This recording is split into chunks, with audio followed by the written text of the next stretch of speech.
Craig was driving, Tony was next to him in the passenger seat, Pat was in the back with somebody. Pat's seen the pump action, gone like that. Bang, Craig, bang. Tony, Craig. Tony and Craig didn't know a thing.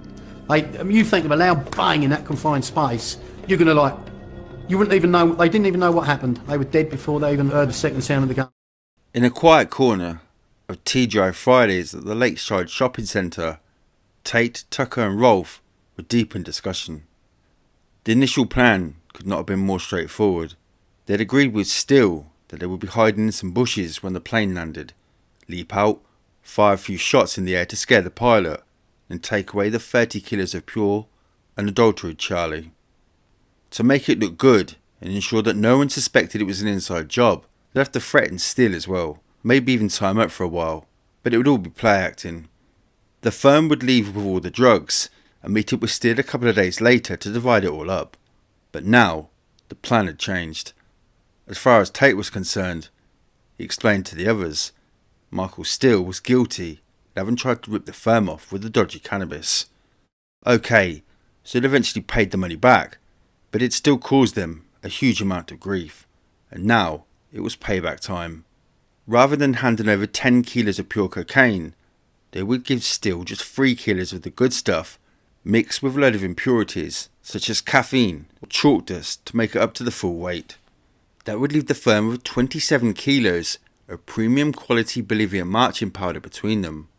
Tate had already discussed the price with a certain John McCarthy, a man well used to dealing in large amounts of the white stuff, and the quote that came back was one of those magical numbers that whether you're a pop star, a merchant banker, or just a gangster, announces to the world you have definitely arrived. McCarthy was going to pay the firm a cool $1 million. Steele had apparently already been paid his fee for flying the plane, and the drugs were packed up and standing by to be collected in Holland. The only delay to the deal was the snow on the ground, which Steele explained made landing in such a small place too hazardous, even for a pilot as skilled as he was. But the firm regarded their money as good as theirs. To celebrate, they'd booked a table for the same evening at the Global Net Cafe in Romford, where along with their girlfriends, they would toast their soon-to-be stinking rich status. Donna Jaggers was also finishing work for the day when Craig Rolfe called her. It was around 3 p.m. and I was just about to leave when he phoned to say Mickey the pilot had been in touch earlier in the day and wanted to meet Tucker and Tate that evening to show them where he was going to land the plane. Craig was really excited that the deal was getting so imminent. He wanted me to wear something new at the meal that evening, so he said he'd take me to the Lakeside Shopping Centre, go off to the airstrip and then come back and pick me up. I met him at home about an hour or so later and he told me for the first time about the change in the plans and how they were going to rip Mickey off. As Craig explained what was going on, I was getting more and more worried and told him I didn't want him to have any part of it. He told me that they were only going to look at a field and that Mickey didn't know he was going to be driving and that he wasn't nearly as heavily involved in what was going on as the other two were. But mostly, he told me about the money. He said that for once he would have enough money to enable us to go ahead with whatever plans we wanted. We would be able to live anywhere and do nothing all day, visit anywhere in the world. It would be the life we always dreamed of. I realised that there was no way I was going to be able to talk him out of it. Even though I didn't want him to go through with it, it was obvious he was just in too deep. As Rolf dropped off at the shopping centre, Jaggers tried one last time to talk him out of going to the rendezvous, but his mind was made up. He said to me, if I don't go, then Tony can turn around later when the drugs come in and say I didn't have anything to do with the arrangements, so my cut would be smaller. I don't want that to happen. I've got to do my bit. I've got to play my part. And then he left. Sitting alone at home, Sarah Saunders was starting to feel a little sorry for herself. Earlier that day she'd phoned Pat Tate, hoping to have a civilised discussion about how much maintenance he planned to pay her. She might as well have hoped for world peace. Tate had almost been impossible to talk to. He was in a really excited, hyped up state and had obviously been taking drugs. There was no point in trying to reason with him like that. It had ended up in a furious row and he'd slammed the phone down. But despite everything that had happened, Saunders still cared deeply for Tate and was anxious that her son would have a proper relationship with his father. She glanced at her watch. It had been more than 5 hours since they had last spoken. With any luck, he might have calmed down. She took one deep breath and reached for the phone. It may have been close to freezing outside, but the atmosphere inside the Range Rover was warm and jolly.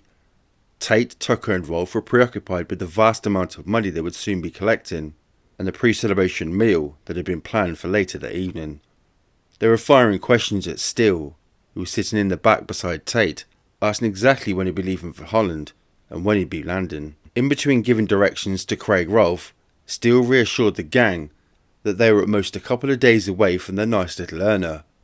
Just as the Range Rover turned into Workhouse Lane, Tate's mobile came to life.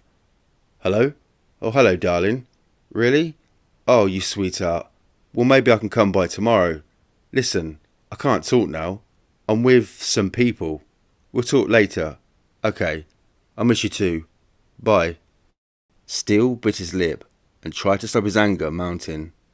Upon that point, everything that Sarah Saunders had told him indicated that she and Tate could hardly stand one another. Yet here they were having this loving, caring conversation. But Steele didn't have time to dwell on it for long. A split second later, the Range Rover reached the bottom of the lane. "Hey, there's a gate down here," said Rolf. "What do you want to do?" Steele had to think quickly. When he and Jack had checked the lane out before, the gate had been open. Had Jack shut it for some reason? Perhaps there was some other people in the field. Perhaps Jack wasn't there at all. The only thing to do was play it by ear. "I'll get it," he said. "You lot stay in the warm." Craig Rolfe was the first to die. As soon as the rear passenger door had opened and Steele was clear, Jack Williams had leaned in with a pump action. He pressed the barrel against the back of the driver's headrest and pulled the trigger. The pellets ripped through the fabric and straight through Rolf's skull, leaving a gaping hole right between his eyes. Both his hands were still on the steering wheel. His foot was on the brake. He looked like he'd just pulled up at some traffic lights. Tony Tucker was next. With the blast ringing in his ears for just a second before, he had no time to react. Williams moved the gun and shot him in the back of the head. He died with his legs crossed and his mobile phone sitting in his lap. Tate, sitting in the back seat, was the only one who would have known he was about to die. By the time Williams trained the gun on him, less than 2 seconds after firing the first shot, Tate was wailing and pushing himself back into the corner of the car, making a futile escape. Williams paused for a second as Tate began begging for his life, wailing and whining. This time, Steele fired first, both barrels ripping through Tate's belly. "Wait! Stop! What are you doing? No!" Tate's voice was getting higher and higher as his pleas got more desperate. Then Steele appeared beside Williams holding a gun, and Tate knew it was all over. He raised his hands to protect himself with such furiosity that his knuckles smashed through the rear window and he screamed for his life. At the same instant, one shot tore off the left side of his face, while another split open his chest, ripping his liver apart. There was no doubt that the three were dead, but this was more than an execution. Williams pumped his shotgun and opened the front door of the car. He put the barrel up against what was left as Tucker's head and fired again. The pressure inside Tucker's skull was more than it could bear. His head literally exploded as the bones broke through the skin. Then Williams went round to Rolfe and did the same. This time, the shots were fired from such close range that they singed the fur collar on his anorak and pushed his jawbone across to where his ear would normally be. In the meantime, Steele was getting excited and reached out to Williams. "Give me more cartridges, give me more cartridges." He reloaded and fired again, only to have his gun fall apart. Both men burst out laughing, and Steele scrambled around on the floor in the pitch black looking for his barrel. Darren Nichols had driven down the road, past several tempting pubs, and parked on the side of the road to wait for Jack to call him.